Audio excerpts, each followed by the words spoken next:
அனைவருக்குமே வணக்கம். சற்று முன் கிடைத்திருக்கக்கூடிய ஒரு மிக மிக முக்கியமான செய்தி ஒன்று வெளியாகியுள்ளது. சற்று முன் அந்தர்பல்ட்டி அடித்த செந்தில் பாலாஜி, இது மாதிரி பார்த்திங்கன்னா செய்திகள் வெளியாகிருக்கு.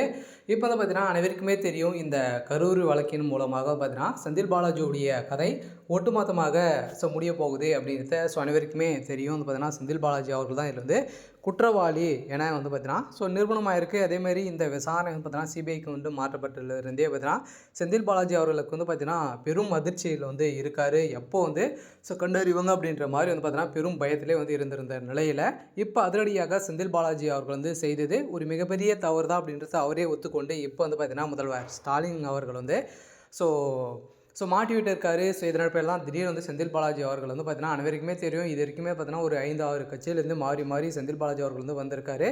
இதன் அடிப்படையில் அவருடைய நடவடிக்கை சரியில்லாக இருக்கக்கூடிய நிலையில் செந்தில் பாலாஜி அவர்களுக்கு வருகின்ற சட்டமன்ற தேர்தலில் அவருக்கு இடம் இல்லை அப்படின்ற மாதிரி பார்த்திங்கன்னா திமுகவுடைய தலைமையகம் முடிவு செய்து வருவதாக தகவல் வெளியாயிருக்கு. இந்த தகவலின் அடிப்படையில் செந்தில் பாலாஜி அவர்களுக்கு கிடைக்க இப்போ அதிரடியாக செந்தில் பாலாஜி அவர்களுடைய அந்தர்பல்ட்டி அடிச்சிருக்காரு. சொல்ல பார்த்தீங்கன்னா அதிரடியாக திமுகவுடைய அறிவாலயத்தையே மாட்டி கொடுக்க போகிறாரு அப்படின்ற மாதிரி இப்போ ஒரு தகவல் வெளியாக இருக்குது. இதை பற்றி இந்த வீடியோவில் நம்ம முழுமையாக பார்க்கலாம். அதுக்கு முன்னாடி நம்ம சேனலுக்கு இப்போ தான் நீங்கள் முதல் முறையாக வந்திருக்கீங்க அப்படின்னா மறக்காமல் நம்மளுடைய சேனலை சப்ஸ்கிரைப் பண்ணி சப்போர்ட் பண்ணுங்கள்.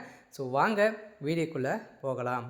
பார்த்தீங்கன்னா செந்தில் பாலாஜி அவர்கள் அனைவருக்குமே தெரியும், இந்த கரூர் வழக்கின் மூலமாக செந்தில் பாலாஜி அவர்கள் பார்த்தீங்கன்னா கரூரில் அவர் கோட்டையாக வைத்திருந்த நிலையில் அங்கே பார்த்தீங்கன்னா கூலிப்படையை இறக்கி அங்கு 41 உயிர் இழந்த சம்பவம் பெரும் பரபரப்பை ஏற்படுத்தினது இல்லையா. விஜய் அவர்கள் பார்த்தீங்கன்னா பிரச்சாரத்தில் ஈடுபட்ட போது அங்கு விஜய் அவர்கள் திமுக சாட்டி பேசியிருந்த நிலையில் திமுக தான் தகுதியானவர்கள் அப்படின்ற மாதிரி பேசியிருந்த நிலையில் இதன் அடிப்படையில் திமுக பார்த்திங்கன்னா ஒரு ரகசிய பிளான்கள் போட்டு இந்த பிளானின் அடிப்படையில் செந்தில் பாலாஜி அவர்கள் இறக்கி இப்போ செந்தில் பாலாஜி அவர்கள் பார்த்திங்கன்னா அங்கு கூலிப்படை இறக்கி மக்களுடைய உயிர்கள் பார்த்திங்கன்னா 41 உயிர்கள் அங்கு மர்ம நபர்களாலும் பார்த்திங்கன்னா அங்கே எடுத்தப்பட்ட சம்பவம் கலவரங்கள் செய்து இது மாதிரி சம்பவங்களை செஞ்சுருக்காங்க அப்படின்ற மாதிரி ஒரு சிசிடிவி காட்சியின் மூலமாக பார்த்திங்கன்னா இப்போ சீக்கிரக்கு இந்த தகவலின் அடிப்படையிலும் அதே மாதிரி ஏற்கனவே செந்தில் பாலாஜி அவர்கள் பார்த்திங்கன்னா சொத்து குவிப்பு வழக்கின் மூலமாக வசமாக சிக்கியிருக்காரு. இந்த சொத்து குவிப்பு வழக்கின் அடிப்படையிலும்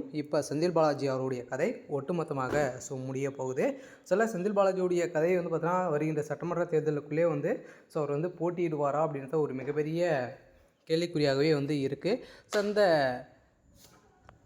சம்பவத்தின் அடிப்படையில் திமுகவுடைய தலைமையகத்துக்கு ஒரு மிகப்பெரிய சிக்கல் வந்திருக்கு. இருந்தாலுமே என்ன நடக்க போகுது அப்படின்றத வெயிட் பண்ணி பார்க்கலாம்.